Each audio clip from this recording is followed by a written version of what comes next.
Hablando con científicos. Un programa de cienciaes.com para divulgar los avances de la ciencia contados por sus protagonistas. Con Ángel Rodríguez Lozano.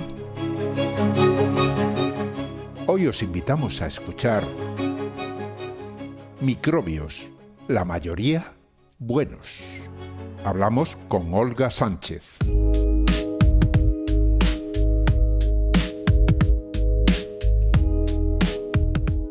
Los microorganismos vienen a ser como los ingenieros invisibles que habitan cada rincón del planeta en un número y diversidad inimaginable.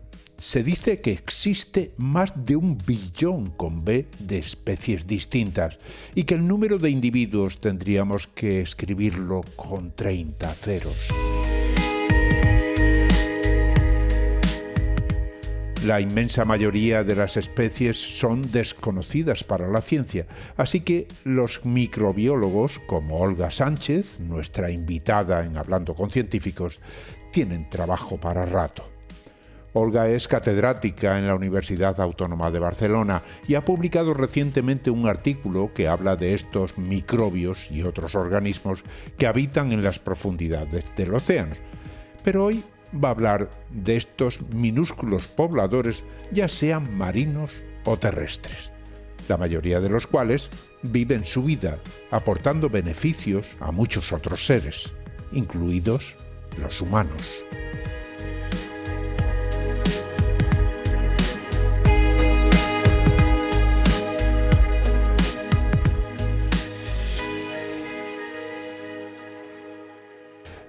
Hablamos con Olga Sánchez Martínez. Es catedrática de microbiología en la Universidad Autónoma de Barcelona, en el Departamento de Genética y Microbiología, y pertenece al grupo de microbiología ambiental. Muchísimas gracias por participar en Hablando con Científicos. Buenos días, Ángel. Muchas gracias a ti por haberme invitado. Y adelante, hazme todas las preguntas que consideres necesarias. Bueno, hablamos de microbios, básicamente. Microbios que en el título lo hemos puesto, la mayoría buenos y muy poquitos malos. Efectivamente. Sí, porque la gente tiene una visión muy equivocada de los microbios, ¿no? Porque todo el mundo se piensa que son muy malos, ¿vale? Es la idea que uno tiene cuando oye hablar de los microbios, que son malos, malísimos, vamos. Y no es así. Los que son malos son muy poquitos. La gran mayoría son buenos o muy buenos. Y no nos damos cuenta, pero muchos de las actividades humanas que se desarrollan dependen de los microorganismos, ¿vale? Y hay muchísimas y muchísimos temas de los que hablar que son súper interesantes. Desde los microorganismos a nivel de la microbiota intestinal o de la microbiota humana en general, que son súper importantes para mantenernos sanos, ¿no? Que se ha visto que hay muchas enfermedades que están relacionadas porque no nos funciona bien la microbiota, ¿vale? Desde el Alzheimer, autismo, no sé, enfermedades nerviosas, muchas cosas que se está empezando a investigar, ¿no? Y que son, sobre todo la microbiota intestinal es súper importante. Luego, los microorganismos, no sé, desde el punto de vista industrial, porque hay muchas cosas que fabricamos a partir de los microorganismos, como antibióticos, vacunas, muchos complementos de alimentos, el vino, la cerveza, el pan. Todo esto se fabrica gracias a microorganismos. Luego también, yo qué sé, la depuración de aguas que se hace en las estaciones depuradoras de aguas residuales, depende de microorganismos. Los microorganismos son súper importantes en este proceso.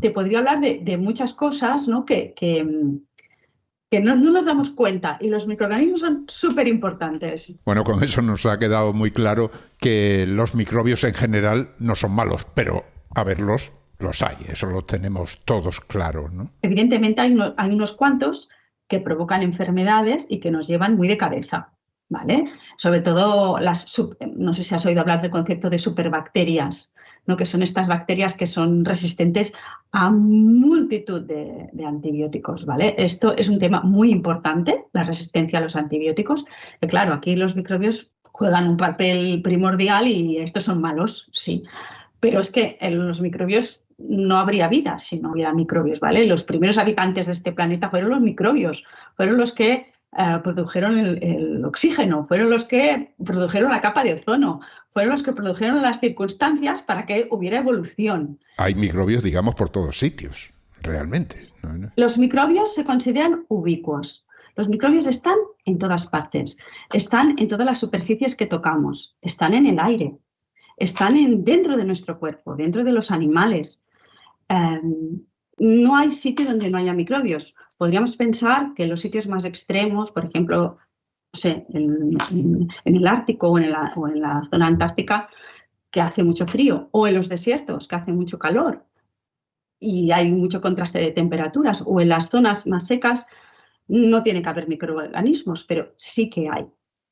Los microorganismos viven en sitios muy extremos, incluso no solo de temperaturas, sino también de pHs. Hay microorganismos que viven en pHs muy ácidos, otros que viven en pHs muy básicos y que viven en lugares remotos. Cuando hablamos de microorganismos, ¿de qué estamos hablando realmente? Porque siempre pensamos que son, digamos, unos bichos muy pequeñitos que están por todas partes, pero generalmente lo que hacemos es pensar en bacterias, pero hay muchas más, ¿no?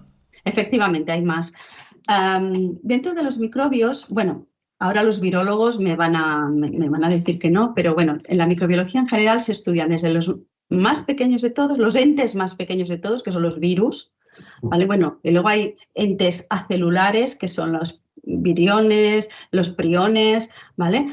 Pero bueno, los virus serían los más pequeños, aunque los virólogos no los consideran microbios, los consideran como entes no vivos, ¿vale? Pero esto es otra discusión. Estarían los virus, luego estarían los procariotas en general, que dentro de los procariotas están las bacterias. Y luego están también las arqueas, que es otro grupo de procariotas, ¿vale? Pero no son bacterias, ¿vale? O sea, desde el punto de vista evolutivo, pues evolucionaron diferente y forman otro grupo de microorganismos, ¿vale? Se llaman arqueas. Y luego también tenemos dentro de los microbios aquellos organismos que son eucariotas, ¿vale? Como por ejemplo algas unicelulares, protistas, como por ejemplo los paramecios o las amebas, todo esto también son microbios. Porque, a ver, la definición de un microbio es una célula que no podemos ver, ¿vale? Entonces, aquí pues entra todo aquello que no podemos ver, ya sean bacterias, ya sean virus, ya sean protozoos, ya sean algas unicelulares, ¿de acuerdo? Y también existen hongos que también son unicelulares y que son eucariotas, ¿vale? Que a veces contaminan nuestras frutas y tal, pues esos también son microscópicos y también se consideran microbios, ¿vale? Hay hongos que son macros celulares, que son los que podemos ver, que son los que podemos ver en el bosque, ¿no? Las setas, esos son hongos. Pero luego hay que son microscópicos, ¿de acuerdo? Y esto también son microbios. Por tanto, dentro del mundo microbiano hay una gran diversidad de microorganismos. Bueno, ya ha quedado claro que la cantidad de microorganismos, de microbios que existen es enorme. La mayoría de ellos, y pensando desde luego desde el punto de vista del ser humano, de lo que nos afecta, son buenos para nosotros, para el medio ambiente, para lo que nos interesa, pero también los hay, y ya lo has comentado, que provocan enfermedades. Y de hecho, la mayoría de las veces solo nos acordamos de los microbios cuando estamos enfermos. Y eso nos da una impresión de que abundan, ¿no? Efectivamente, solo nos acordamos de ellos cuando nos ponemos enfermos, porque los microorganismos patógenos nos afectan mucho. Y no es necesario hablar en los últimos tiempos de todo lo que hemos sufrido con la pandemia, ¿no? Pero los microorganismos, no hay que tener esta idea, de verdad, porque los microorganismos son muy beneficiosos. Intervienen en muchísimos procesos que nosotros no nos damos cuenta, pero que forman parte de nuestro día a día. Por ejemplo, cuando vamos a buscar el pan, ¿quién fabrica el pan? Las levaduras, y las levaduras son microbios. Cuando estamos en una fiesta, bebemos vino, bebemos cerveza. ¿Quién ha fabricado ese vino? ¿Quién ha fabricado esa cerveza? Pues gracias también a microorganismos, también levaduras, ¿vale? Cuando estamos comiendo un yogurt o estamos comiendo cualquier producto lácteo fermentado, o queso, kéfir, ¿quién lo ha fabricado? También los microorganismos han fermentado ese producto. Los embutidos, también la fermentación en nuestro jamón, ¿vale? ¿Quién lo fabrica? también pues es gracias a procesos microbianos que le dan ese gusto, que le dan esa textura, etcétera. ¿Vale? Esto por hablar de la industria alimenticia. Luego también los microorganismos intervienen en muchos procesos industriales, por ejemplo, procesos de la industria farmacéutica. ¿Vale? ¿Quién fabrica los antibióticos? Los microorganismos. ¿Cómo podemos obtener las vacunas? A partir de microorganismos. No sé, hay también productos que compramos en el día a día. El aspartamo, ¿vale? Que se sirve para edulcorar. Esto también proviene a partir de microorganismos, ¿no? Entonces, hay muchos productos que comemos y que provienen de la actividad microbiana. Bueno, yo había oído hablar que somos realmente un saco de bacterias, o sea que hay más bacterias en nuestro cuerpo que células realmente, células propias, ¿no? ¿Eso es cierto? Sí, eso es cierto. Bueno, ahora se está viendo que no es tan así, que más bien somos mitad humanos, mitad bacterias, ¿vale? O sea que tenemos tantas células, es que depende de cómo se cuente, ¿no? Pero tenemos tantas células microbianas como células de nuestros tejidos que son eucariotas, ¿vale? Entonces, ¿qué es lo que está, dónde tenemos esos microorganismos? Pues los tenemos sobre todo en nuestro aparato digestivo, ¿vale? Y en nuestra piel, ¿vale? Todo aquello que esté en contacto de alguna manera con el exterior, todo está lleno de microorganismos y esos microorganismos nos protegen porque forman parte de nuestra microbiota humana. Y evitan que tengamos infecciones en la piel o infecciones dentro de nuestro cuerpo. Además, sobre todo los microbios de nuestra microbiota intestinal nos ayudan a estar sanos porque pues, fabrican vitaminas, nos ayudan en el proceso digestivo, pero es que además fabrican muchas otras sustancias que favorecen a nuestro sistema inmunitario y también regulan nuestro sistema nervioso, ¿vale? Una gran parte de los neurotransmisores de nuestro cuerpo son producidos por nuestra microbiota intestinal. Por tanto, esos microorganismos también van a determinar cómo nos sentimos, ¿no? Y nuestro comportamiento. ¿Podríamos vivir sin compartir nuestra vida con esos microorganismos que llevamos en el cuerpo? ¿Sería posible que viviera un ser humano que no tuviera esos microorganismos? Viviría muy mal, muy mal. Yo diría que casi que no, ¿vale? Viviría muy mal porque ya te estoy diciendo que producen gran cantidad de sustancias de las cuales depende nuestra digestión, ¿vale? Y también la modulación de nuestro sistema inmunitario y nuestro sistema nervioso. Piensa que cuando nacemos, ¿vale? Antes se creía que el feto estaba dentro de una especie de santuario, que era el útero, ¿no? Con nuestro líquido amniótico y tal, y allí no había contacto con los microorganismos. Ahora se está viendo que quizás sí, que ya el feto pues tiene un primer contacto con esos microorganismos, ¿vale? Cuando estamos dentro de nuestras madres. Eso sí, cuando salimos por el canal del parto, ¿vale? Estamos colonizados completamente, nuestra piel es entonces colonizada completamente por microorganismos, ¿no? Gracias a los microorganismos que hay en la vagina de nuestra madre, ¿no? Y los microorganismos que luego vamos adquiriendo porque se nos toca y están en el aire. Entonces, esos microorganismos van a empezar a colonizar también nuestras mucosas y nuestro sistema digestivo y de esta colonización va a depender la maduración de nuestro sistema inmunitario, ¿vale? Entonces, necesitamos estar en contacto con nuestros microorganismos en estas primeras etapas para que se desarrolle bien el sistema inmunitario. Y se está viendo que muchas enfermedades que cogemos a lo largo de, o que vamos adquiriendo a lo largo de nuestra vida, como alergias, dermatitis, todas estas cosas, muchas veces son debidas a que no ha habido una correcta colonización de nuestro cuerpo y no ha habido un entrenamiento correcto de nuestro sistema inmunitario. O sea, que esa es la palabra, ¿no? Entrenamiento del sistema inmunitario. Exacto. Se tiene que entrenar desde las primeras etapas de la infancia. Por eso ahora se está viendo que esto que hacemos de que a los niños no les dejamos que jueguen no sé dónde, para que no se ensucien y no cojan microbios, que son muy malos, ¿vale? Esto que se dice, ¿no? Y que desinfectar todo.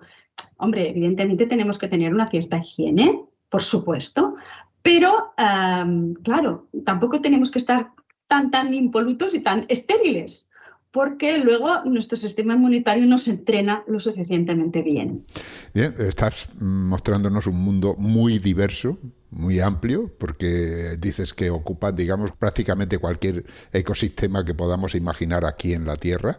No hablemos ya de más allá del espacio y demás, que ahí se están buscando, pero que tienen muchas probabilidades de que si hay extraterrestres, seguramente los primeros que encontremos serán de este tipo, ¿no? A lo mejor. Probablemente. No te sé decir porque esto es un campo que está muy de moda, pero no hay nada concluyente aún. Todavía no lo tenemos constancia. Bueno, pero ahí está la pregunta, ¿no? Pero dentro de todas las posibilidades que existen, de todos los ecosistemas en los que pueden existir, aparte de en el interior de los seres vivos, pues la Tierra la verdad es que es muy diversa, ¿no? Tú hablabas, está la Antártida donde hace mucho frío, están las profundidades marinas que tienen relación precisamente con un artículo que recientemente acabas de publicar y que comentaremos más adelante. Hay multitud de ambientes y en todos ellos están esos microorganismos, pero no hay a lo mejor criaturas más complejas, pero sí ellos. Exactamente. Hay lugares donde solo hay microorganismos, ¿vale? Entonces encontramos microorganismos en áreas muy áridas, donde también hay contrastes de temperatura muy altos. Hay microorganismos que están especializados, de hecho, a vivir a temperaturas muy bajas, que son los microorganismos que llamamos psicrófilos.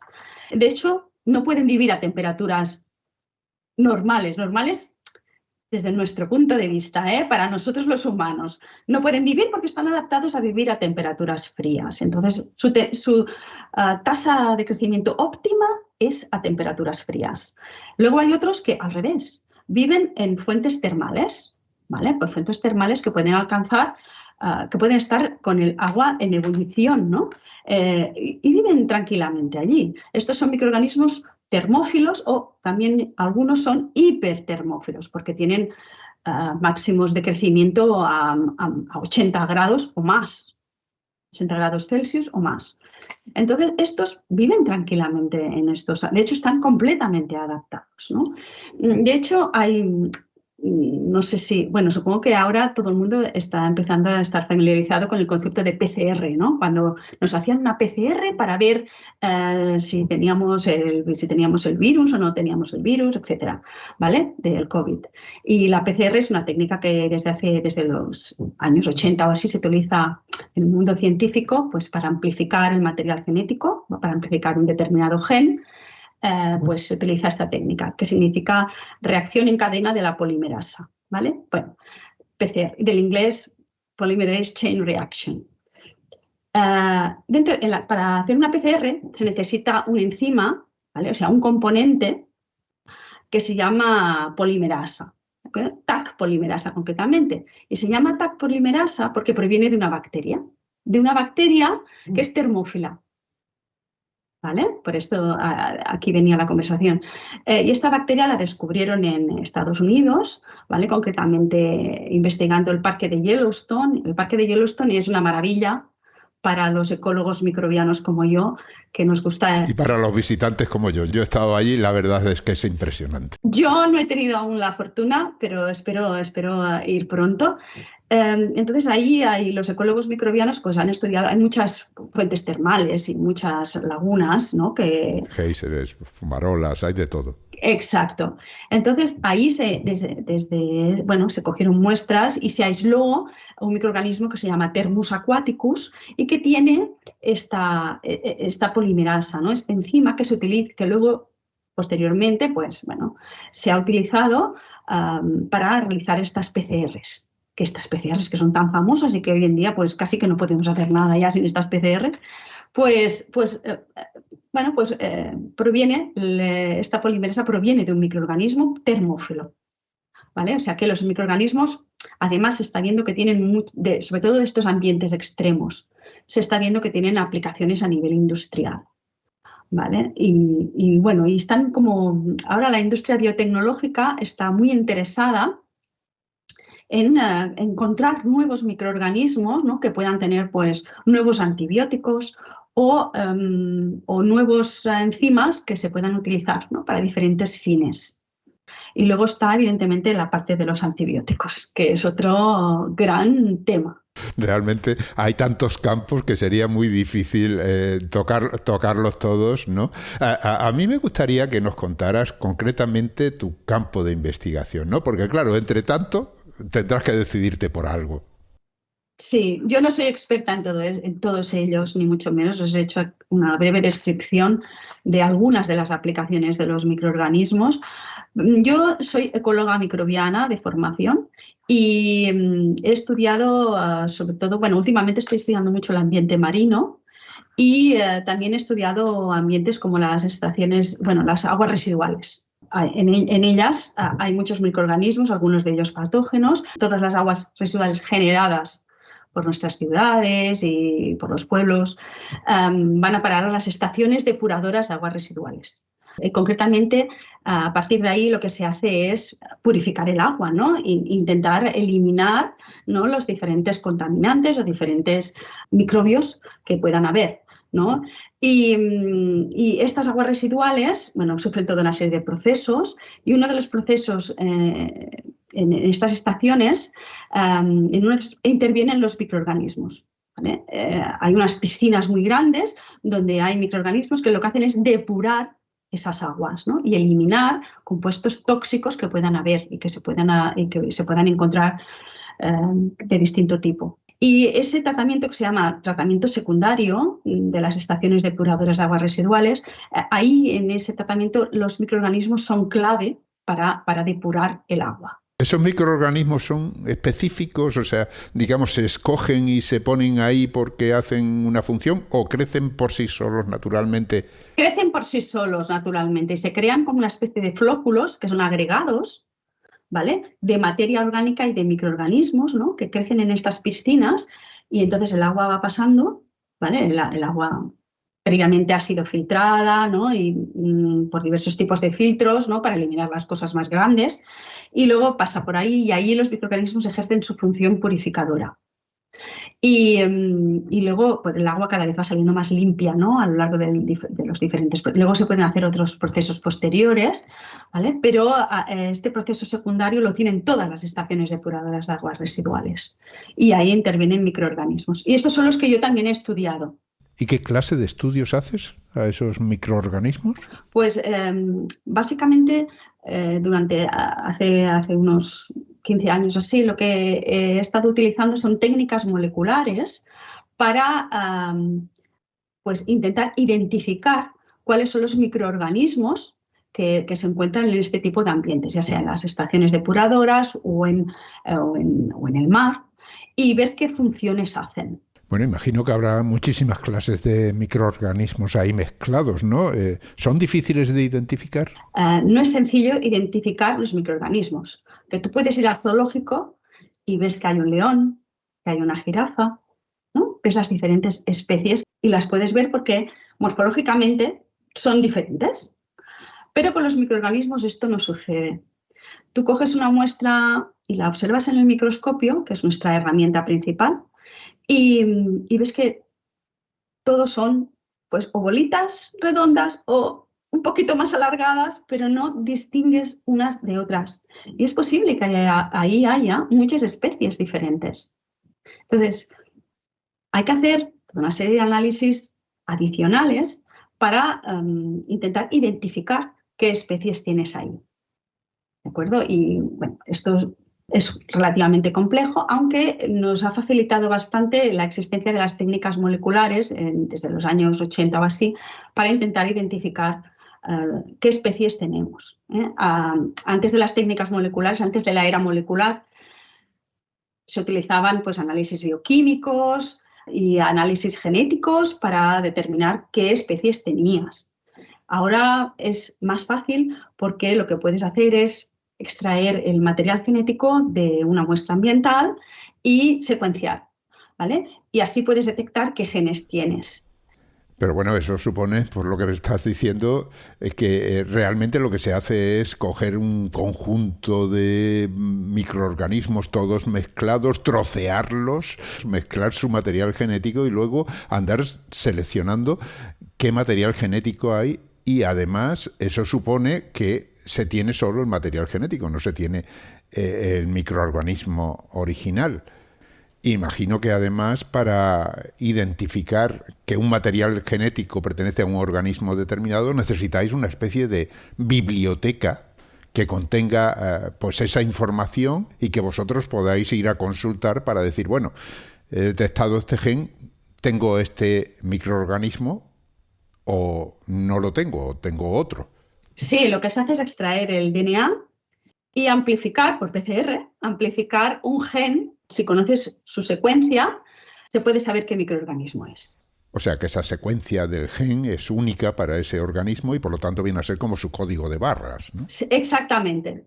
Entonces, tú extraes el código de barra de todos los microorganismos que tienes en tu muestra natural y todos esos códigos de barras, que son las secuencias, las tienes que comparar con una base de datos. Y esa base de datos te dice, pues tienes este microorganismo, este y este, por comparación, ¿no? Si la secuencia tuya se parece o es igual a otra que hay en la base de datos de un microorganismo que se conoce, pues tú ya sabes que el microorganismo de tu muestra, problema, es ese. ¿Vale? El problema está que muchas veces se parecen a cosas que no están en las bases de datos. Bueno, eso puede ser hasta bueno, ¿no? Podéis encontrar una nueva especie o algo parecido. Exactamente. Entonces, bueno, lo que pasa es que las secuencias no es tener el microorganismo. Para tener el microorganismo, tú lo que tienes es sencillamente la secuencia, no tienes el microorganismo en sí. Para tener el microorganismo en sí tienes que aislarlo en un medio de cultivo. Aislar un microorganismo que realmente no habéis encontrado nunca o no habéis identificado nunca. Vamos a tomarnos un pequeño descanso y continuamos hablando dentro de un momento de todos estos detalles.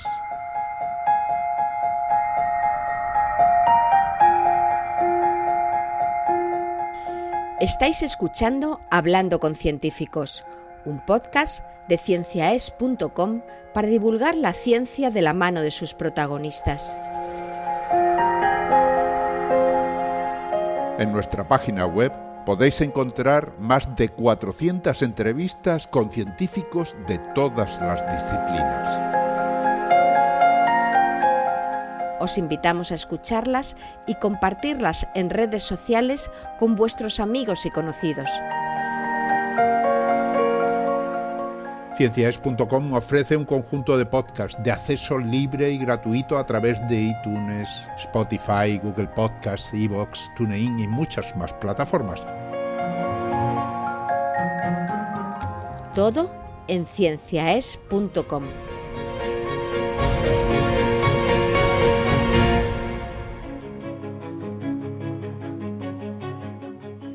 Continuamos hablando con Olga Sánchez Martínez. Es catedrática de microbiología en el Departamento de Genética y Microbiología de la Universidad Autónoma de Barcelona, donde pertenece también al grupo de microbiología ambiental.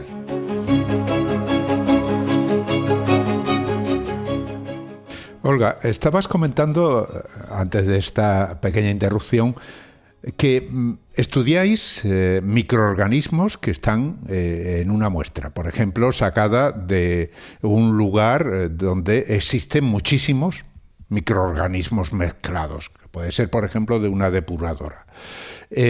Para analizar los microorganismos que existen y que pueden pertenecer a muchas especies, lo que hacéis es trocearlos todos, mezclarlos y analizar qué material genético hay ahí en esa muestra. Pero claro, ese material genético son trozos de ADN que pueden ser genes que tenéis que consultar con una biblioteca que tenéis a mano y ahí identificáis aquellos que ya se conocen, pero pueden aparecer trozos de ADN que pertenecen a microbios que no se conocen. Realmente tenéis solo un trozo de ADN, no tenéis el microbio. El problema es identificar ese microbio y para eso decías que habría que aislarlo, pero para eso hay que localizarlo primero, ¿no? Sí, tener el microorganismo vivo en sí, vivo, para decir, vale, ya lo tengo, mira, pues lo voy a estudiar y voy a hacer cosas con él, voy a hacer experimentos. Para esto tienes que aislarlos.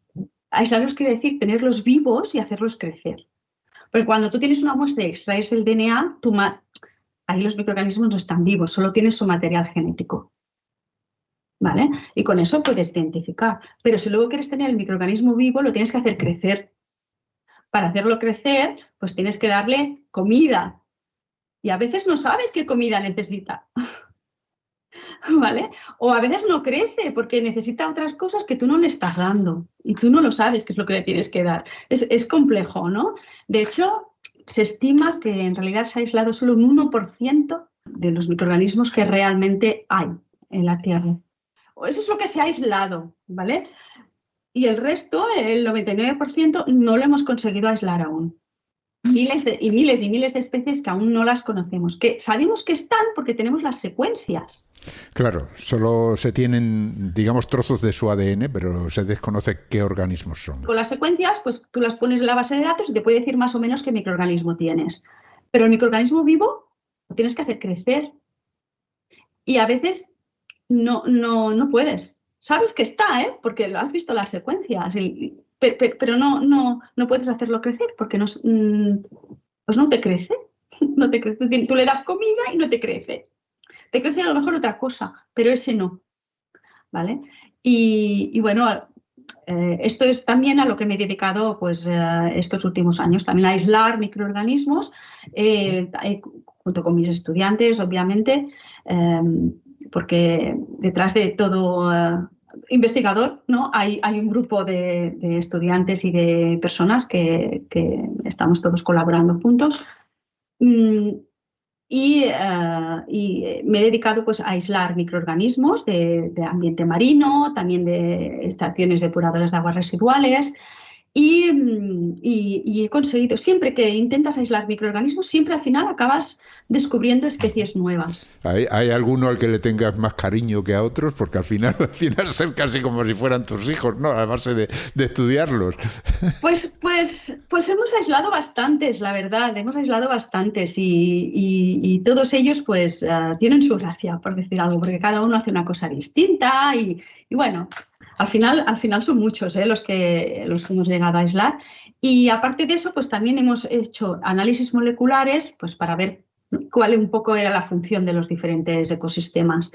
Y esto lo he hecho pues a través de esto de la extracción de DNA y analizando estas secuencias. Pero a la vez también hemos intentado hacer el aislamiento, ¿no? de esos microorganismos.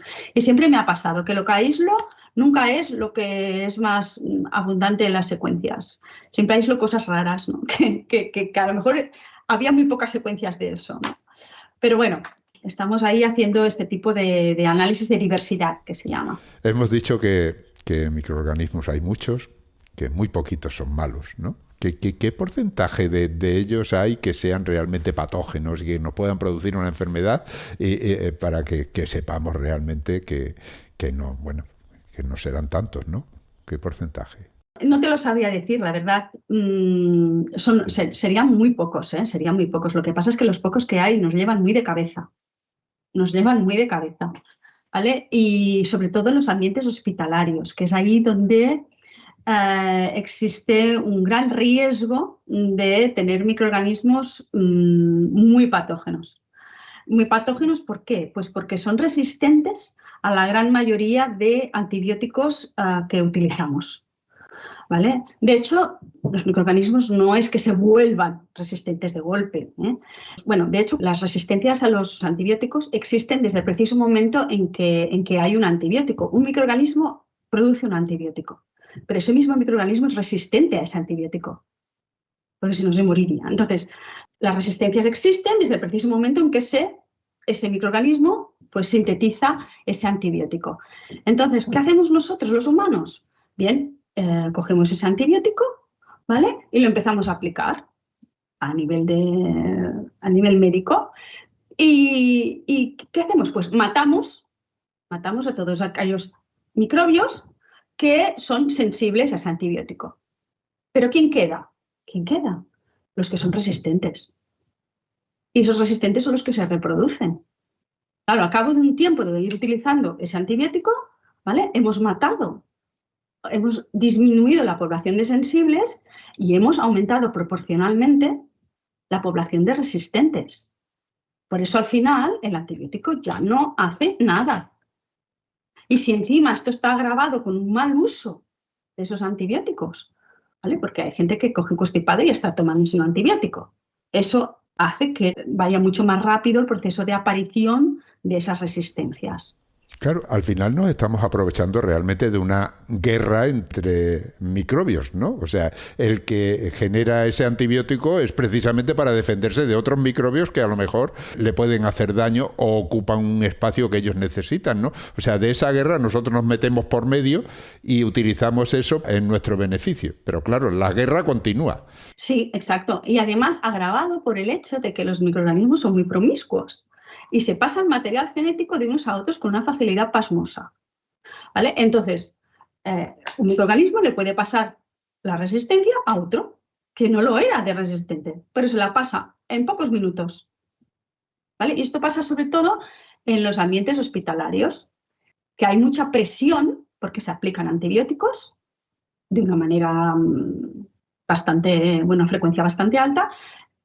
Entonces, ¿qué pasa? Pues que allí sobre todo hay resistentes. Y si además esos resistentes se van pasando las resistencias de unos a otros, ¿vale? Pues al final ahí hay un caldo de cultivo de microorganismos que pueden causar muchos problemas en los hospitales, ¿vale? Entonces, el problema de las resistencias es un problema que ahora mismo es crucial para la humanidad, porque se cree que hacia el año 2050, básicamente, como no se descubran nuevos antibióticos, los que hay ahora no van a ser efectivos contra los microorganismos. Y entonces, ahora, en estos momentos, dependemos de los antibióticos en muchos sentidos, ¿no? Para las terapias de cáncer, para tratar las enfermedades, en todos los niveles de la microbiología médica. Y realmente es un problema acuciante y muy, muy importante. ¿Esos antibióticos siempre proceden de microorganismos o hemos llegado ya a un punto en el que se pueda diseñar un antibiótico aunque no exista en la naturaleza? Sí, también hay. Nosotros hemos diseñado sustancias antimicrobianas, pues las quinolonas, por ejemplo. Yo no le llamo antibiótico. Yo más bien llamo antibiótico a lo que es producido de manera natural. La definición estricta, un antibiótico es un producto producido por un microorganismo que mata o inhibe el crecimiento de otro.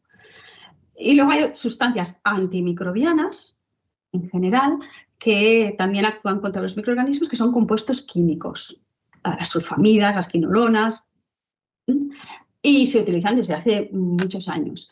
Pero también existen resistencias contra estas sustancias antimicrobianas. No solo contra las naturales, sino también contra las artificiales.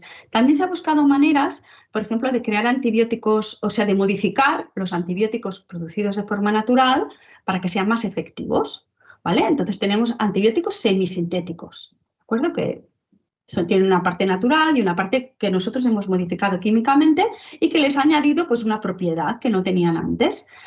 Pero así todo, a la que aparece un antibiótico, sea del origen que sea, o una sustancia antimicrobiana, a poco la población de resistentes va a aumentar.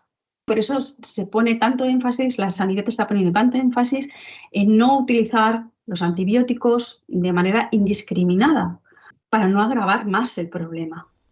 Pero eso es difícil de controlar, ¿no? Sí, es muy difícil. Es muy difícil, sobre todo cuando tú te pones por internet y a lo mejor te puedes comprar un antibiótico o una sustancia antimicrobiana con relativa facilidad.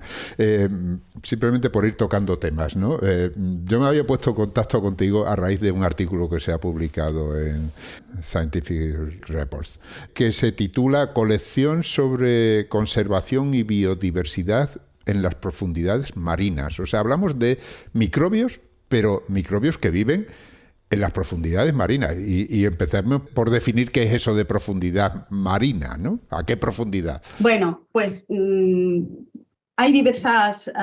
el océano profundo, pues lo podríamos calificar, pues, no sé, a partir de los 1000 metros de profundidad, ¿vale? Tenemos diferentes partes en el océano. Tenemos la zona fótica, que es la zona donde llega la luz, ¿vale? Esos son los 200 primeros metros. ¿Vale? Y a partir de aquí pues hay diferentes profundidades, ¿no? Y bueno, se puede considerar océano profundo a partir de los 1000 metros o así de profundidad. ¿En las profundidades marinas existen microorganismos? Sí, por supuesto, existen microorganismos. Y hay zonas donde existen además comunidades de animales que dependen de esos microorganismos para subsistir. De hecho, se descubrió a finales del siglo XX, pues, intentando estudiar las fuentes hidrotermales submarinas, porque en el fondo del mar también hay fuentes termales, y que se producen porque en las dorsales oceánicas pues hay fisuras por donde penetra el agua de mar. Esa agua de mar se mezcla con minerales y luego vuelve a salir por otra fisura pues a gran presión. Y esa agua pues es caliente. Y alrededor de esas fuentes termales pues se pueden desarrollar comunidades de animales. Estas fuentes termales, algunas están a miles de metros de profundidad. Ahí no llega la luz para nada. Y la presión es altísima, claro. Y la presión es alta también.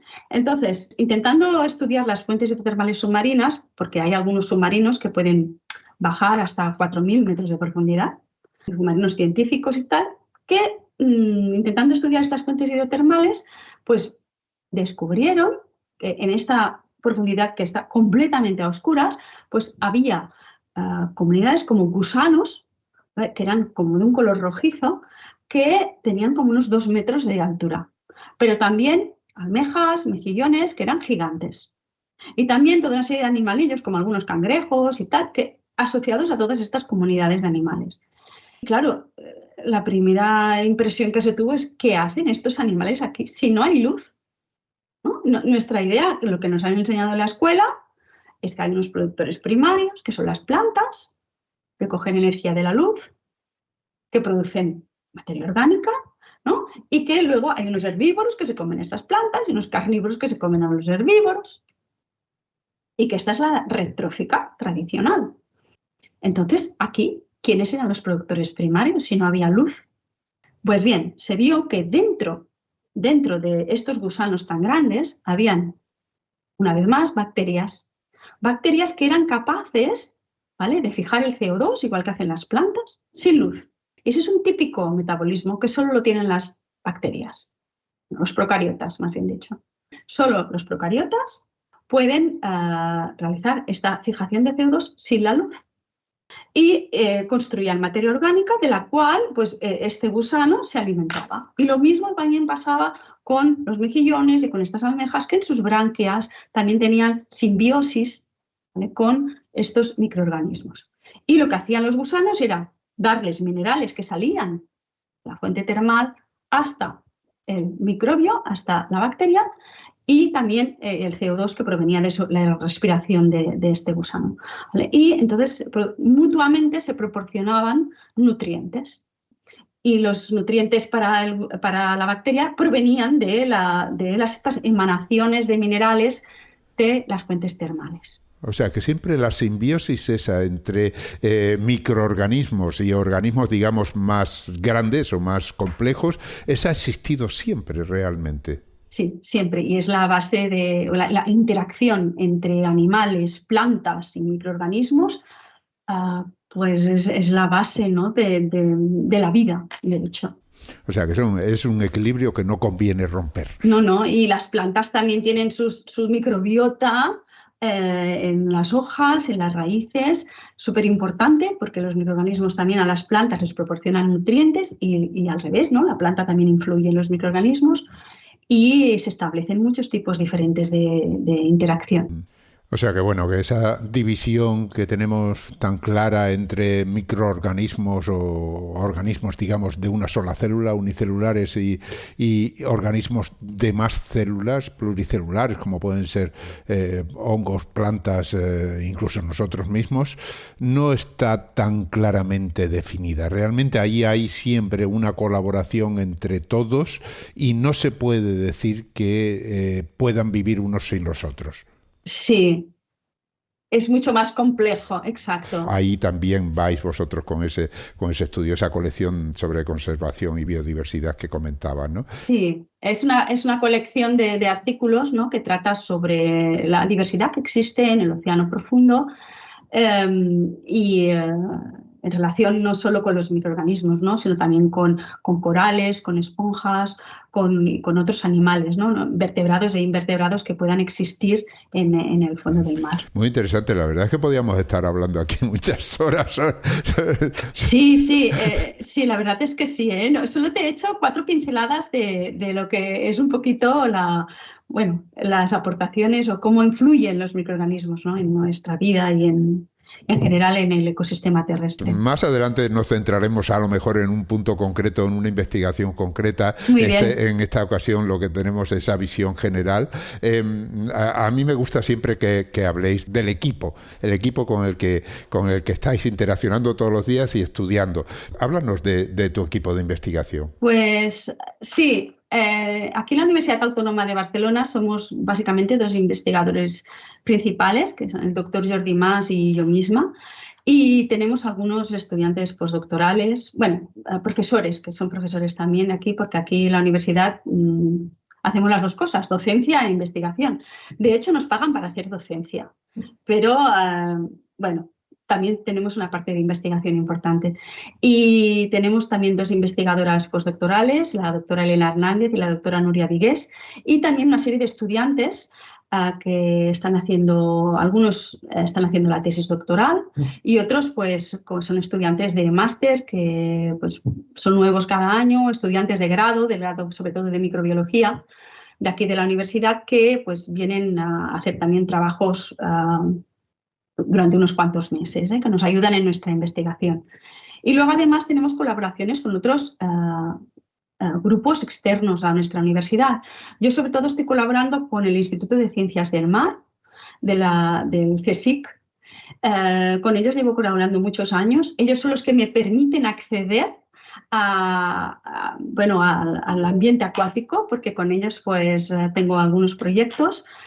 Tenemos ahora mismo un proyecto sobre sobre microorganismos que forman parte de las partículas marinas, porque en el mar existen muchos agregados. No lo parece que solo sea agua, pero en ese agua hay, digamos, microorganismos que están formando agregados con materia orgánica, con materia inorgánica, algunas que están colonizando diferentes superficies, como pueden ser microplásticos, por ejemplo. Pues bien, estamos estudiando estas comunidades microbianas que forman parte de esas partículas que luego van a sedimentar hacia el océano profundo, ¿no? y que van a ir degradando esa materia orgánica a medida que van bajando, van sedimentando. Estamos en un proyecto donde estamos estudiando estas comunidades porque son importantes, porque de hecho constituyen una importante extracción del carbono desde la superficie del mar hasta el fondo. Y esto tiene implicaciones también a nivel de cambio climático, etc. Y estamos en un proyecto de estas características. Luego también hace poco acabamos un proyecto europeo, que aquí estábamos varios grupos implicados de diferentes países de Europa, que trataba sobre bioremediación de mercurio, sobre bacterias, ¿vale?, que de alguna manera se comen o degradan, convierten el mercurio en formas menos tóxicas, ¿no?